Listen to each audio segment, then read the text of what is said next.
Right. Okay. Let's start with the first slide. You can see that the gentleman is really thinking very, very hard. Now, you may ask, what is negation? As I said, it sounds very difficult, but it really isn't.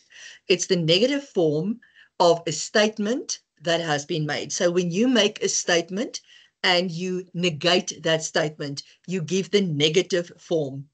It expresses the opposite, in other words, of that specific statement. Now, how do we do this? First of all, how do you turn a statement into a negative or negate something? You either use no or not in your sentence to show negation. An example is, I am a teacher. That is your statement. And whenever you want to put that statement in the negative, you can say no, comma, I am not a teacher.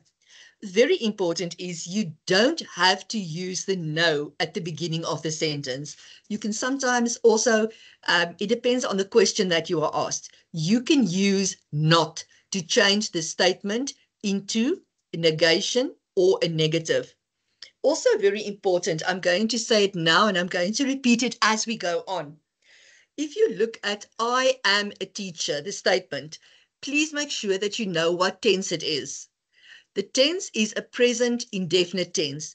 And when you change any sentence or a statement into the negative, the tense must remain the same. You cannot change the tense in any way. All right, few rules. What must we remember? If a statement has a helping verb or an auxiliary verb, now a helping verb, an auxiliary verb, it's exactly the same thing. It's a synonym. You use it to change the statement into the negative form. So, sorry, if it has already, in your statement, there's already an auxiliary verb or a helping verb, you use that one to form your negative. Helping verbs, am, is, are, was, were, has, have, had, shall, will, can, must. These are the most important ones. Could and would and should, they are all helping verbs. And that is the reason why it is called a helping verb, because it helps your main verb. I'm going to get to that now. So am, is, and are for the present tense, present indefinite, was and were for the past indefinite, has, have, present perfect, had is the past perfect tense, shall and will is the future tense. So depending if you see any of those in your sentence already, then you use that one, but please make sure that you do not change the tense in any way. Right, we can move on to the next one. Let me just get there quickly. Sorry, oops. Now I made a little boo-boo there. There we go. Right.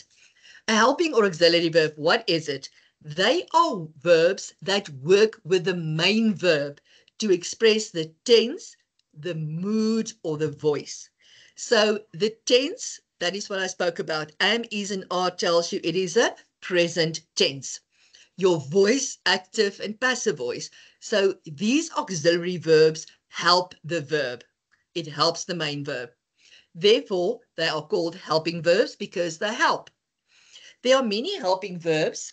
Just know that if you see one of them in the statement, you use the form or that word to form your negative. That is very important.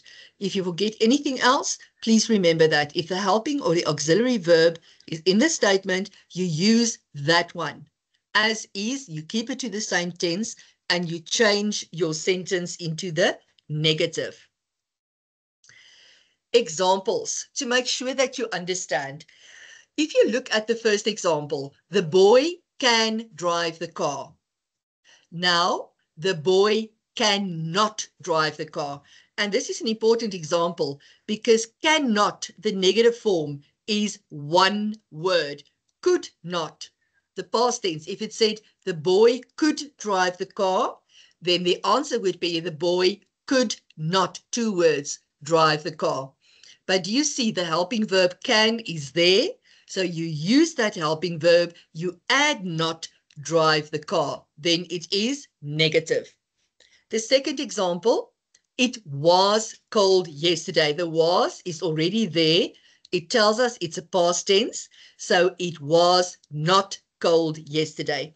As I said, you can put no comma at the front of the sentence or the beginning of the sentence, but it isn't necessary. You can use it or you don't have, but you don't have to. Right, let's go on to the next one. The learners have finished their work. Once again, have is your helping verb.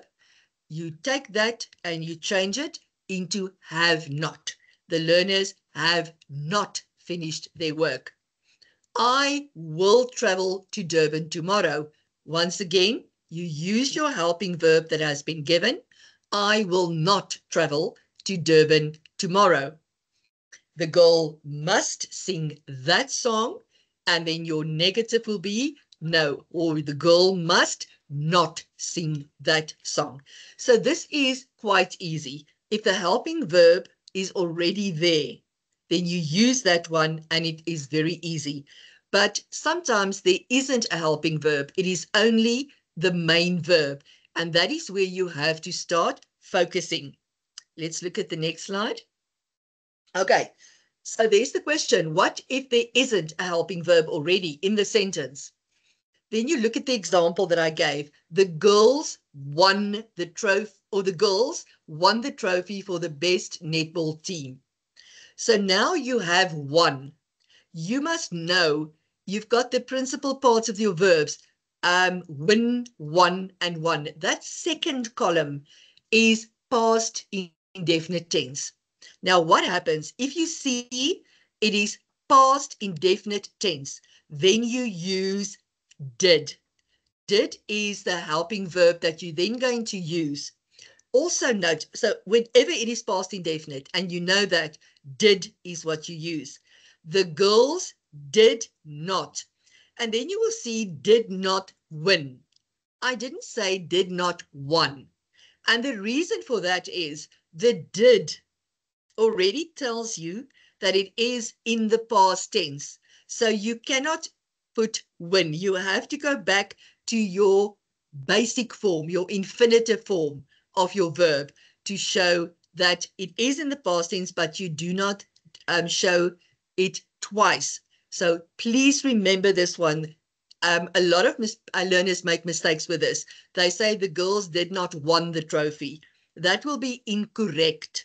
It will be wrong because then you have a double past tense. So the girls did not win the trophy for best netball team. Important, look at the tense of the verb. Do not change the tense when you turn something into the negative. And there I just said, you use did. Whenever you identify the tense in the statement as past indefinite, you use did, and your main verb goes back to the infinitive or the basic form. Without an S, without an ED, you use your basic form of your verb. Right, but now negation can also be, or you should be able to do negation in the present tense.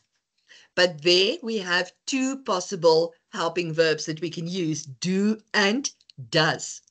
So if you look at your statement, the easiest way to identify when must you use do and when must you use does is the girl plays tennis. That S makes you think, okay, S, one person does. So whenever you see the girl plays tennis, the boy sings a song, that S must immediately make you think of does.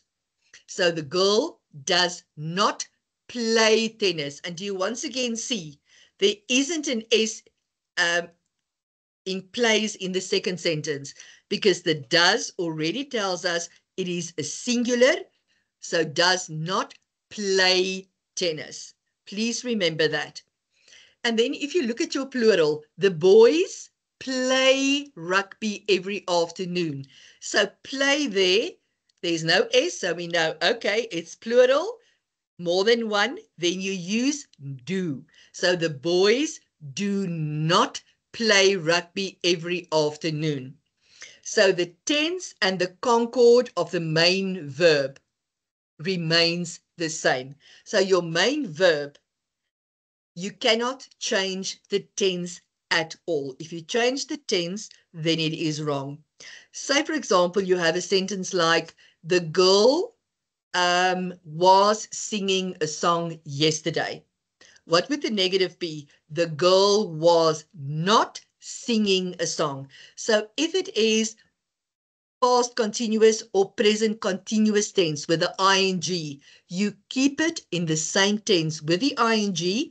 And please remember the most important thing, when you can never ever change the tense of the statement. Please remember that one. Right.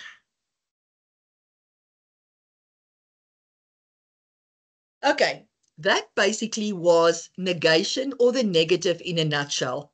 I want to remind you to please sign the attendance register. Do not forget that. It is very important that you do that. May you have a great week. Until next time. That is Eileen Claassen. I hope you've enjoyed it. Thank you.